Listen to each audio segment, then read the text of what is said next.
3, grupo 6, ¿verdad? Entonces, inicialmente vamos a hablar del objetivo que nosotros escogimos en la actividad. Nosotros inicialmente escogimos el objetivo 3, pero de acuerdo a los comentarios que me hizo Pedro, tuvimos que hacer una reformulación. El objetivo inicialmente era modelar en diferentes contextos y cambiamos ese modelar por resolver problemas en diferentes contextos inaccesibles concretos usando las razones trigonométricas para el cálculo de distancias y ángulos. ¿Esto por qué? Por toda la discusión que hemos hecho de modelación, que es como muy amplio, y entonces hablamos más bien de resolver problemas y no de modelar problemas. Si vemos abajo tenemos dos competencias de las cuales están descritas en el MEN 2. Una es la modelación y otra comunicación, y nosotros decimos que el énfasis principal al trabajar y al desarrollar este objetivo va a estar en esas dos competencias. Eso no quiere decir que las otras no se utilicen, pero el énfasis va a ser entre esas dos. Listo. Ahora, después de haber escogido el objetivo, nosotros desarrollamos 3 tareas. La tarea 1 es sobre la sombra y dice: un pino gigante proyecta una sombra de 17 metros de largo, determina la altura del árbol si el ángulo de elevación del sol es de 25 grados. Entonces, nosotros, de acuerdo a las capacidades que habíamos hecho, que al final nos tocó reformularlas, al final les muestro cuáles fueron las que cambiamos, hicimos este camino de aprendizaje. Entonces, comenzamos por una capacidad 23, que es la visualización del problema, que esto no tiene que ver inicialmente que sea una representación ya matemática como tal, sino es una visualización, y terminamos con la C22, que es que coja esa solución del problema y la relaciona de alguna manera con el enunciado que tenemos ahí. Entonces aquí ponemos en juego varias capacidades. Si ustedes ven, es una lista larga. Entonces, este problema en particular me permite que el estudiante ponga en juego muchas de las capacidades que nosotros redactamos en nuestro documento. Ahora, haciendo como un análisis de estas capacidades, hay algunas que no se utilizan. Entonces, por ejemplo, si ustedes ven el nuevo camino de abajo, ahí incluimos una capacidad nueva que es la capacidad número 9. Esa capacidad número 9 está incluida en ese camino de aprendizaje al momento que nosotros reformulamos la tarea.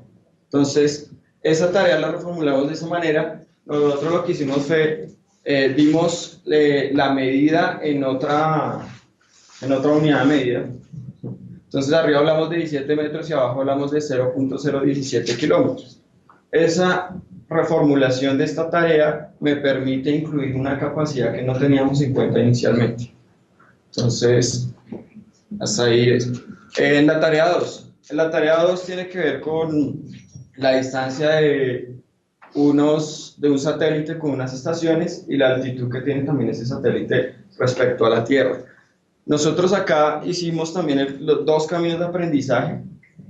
Entonces, el primero es un camino de aprendizaje, digamos, podríamos decir, de un estudiante que no tiene muy en cuenta ciertos procesos en sistemas de ecuaciones, que más adelante les voy a decir. Y el segundo ya involucra otras capacidades también nuevas. Aquí vamos a hacer el análisis en este grafo de los dos caminos que estaban anteriormente. Entonces, vemos el camino rojo, el camino que está con la flecha roja, es el primer camino que aparece ahí. Si se dan cuenta, nosotros aquí hicimos como agrupaciones en las capacidades. Hay capacidades de tipo geométrico, generales y trigonométrico. Si ustedes se dan cuenta, en el camino ese primero que tenemos, la transición que tenemos entre las capacidades es entre lo general y lo trigonométrico. No hay una capacidad en nuestro camino propuesto que utilice el énfasis geométrico. Entonces, ahí viene el segundo camino, que es también para resolver la misma tarea. Si se dan cuenta, en el segundo camino utilizo y transito por los 3 énfasis. Tienen algunas relaciones en común, pero pues aquí lo que me parece interesante es que no solamente se enfoca en general y trigonométrico, sino también incluye las geométricas. Ahora, esta es la parte B de la segunda tarea. Aquí también nosotros propusimos 3 caminos diferentes de aprendizaje y pues cada uno pone en juego distintas capacidades, algunas se repiten, otras no. La tarea 3 es igual, la tarea 3 la tuvimos que reformular, entonces inicialmente nosotros teníamos una pregunta de la distancia que había entre las moscas, pero por sugerencia de Pedro y nosotros también nos dimos cuenta que esa pregunta que poníamos ahí no necesariamente utilizábamos las razones trigonométricas, sino solo era Pitágoras. Entonces, esa distancia al final él la tiene que hallar para poder resolver esta, que ya es de ángulo de elevación, y ahí se utilizan las razones trigonométricas y nos permite utilizar las capacidades de escritos. Como ven, este es el grafo general. Ahí mostramos los caminos que encontramos de las 3 tareas. Entonces, tenemos ahí el camino de la sombra, el camino de las moscas y el camino de los satélites. Ahí están todos. Ahí en forma general nos damos cuenta que la capacidad 23, la visualización, se está utilizando en todos los caminos de aprendizaje. Entonces, ese es como el punto de inicio para resolver todas las 3 tareas que tenemos y para los diferentes caminos que encontramos. Y tenemos que la C22, que es la última, es también común para la mayoría, porque tenemos que se utiliza 6 veces, o sea, 6 veces termina en el camino de aprendizaje y es como el cierre. Ahora, tenemos aquí la relación entre tareas y competencias. Eso era lo que les decía al comienzo. Si se dan cuenta, en la casilla de modelación y comunicación, estas 3 tareas me permiten, o sea, contribuyen al desarrollo de esas competencias. En la de formulación y tratamiento de resolución de problemas no tenemos ninguna X, en la de razonamiento tenemos una, y en la de formulación y comparación y orientación de procedimientos tenemos una. Les decía al comienzo, esto no quiere decir que no estemos formulando y estemos haciendo resolución de problemas, pero el énfasis fuerte de nuestras tareas está en esas 2. Y eso lo tuvimos en cuenta como con los descriptores que estaban en el documento que nos envió María José y Pedro, que decía tienen que el énfasis que sea más fuerte, esas son las que contribuyen a esas competencias, las otras pueden que estén, pero pues no las necesitamos por el momento.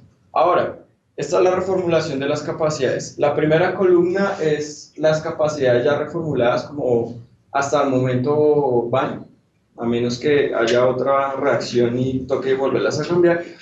Y las de allá eran como estaban inicialmente. Entonces, al comienzo teníamos reconocer la caracterización de los triángulos y la cambiamos por clasifica los triángulos según la longitud. Y entonces eso me permite que los caminos de aprendizaje que estaban al comienzo pues queden un poco más claros. Porque si utilizamos el de allá, había como confusión. Y finalmente teníamos 22 capacidades. Por sugerencia de nuestro tutor, incluimos 3. Y pues la 23, si vimos el camino de aprendizaje como la importante, una de las más importantes porque es siempre como el comienzo para abordar el problema. Y la 24 que resuelve el sistema de ecuaciones con 2 encuadres. Por último tenemos la relación de los errores con las capacidades. Entonces, teniendo en cuenta lo de la literatura en las lecturas que nos están colgadas en SICUBA, nosotros identificamos aquí 3 errores. Entonces están los datos mal utilizados, la interpretación incorrecta del lenguaje y la falta de verificación en la solución. Solo a manera de ejemplo tenemos acá los datos más utilizados. Nosotros lo encontramos cuando el estudiante pone en juego la capacidad 11 y la capacidad 19. Porque uno puede decir, el estudiante es capaz de, pero también se dice, el estudiante tiene la dificultad al. Entonces, si el estudiante es capaz de, pero ahí se le crea una dificultad, entonces ahí ya estamos cometiendo errores. Entonces, ahí en los datos mal utilizados podemos ver que si él no identifica que eso es un cateto adyacente, pues ya no va a poder resolver el problema porque ya está haciendo otras cosas. En la interpretación incorrecta,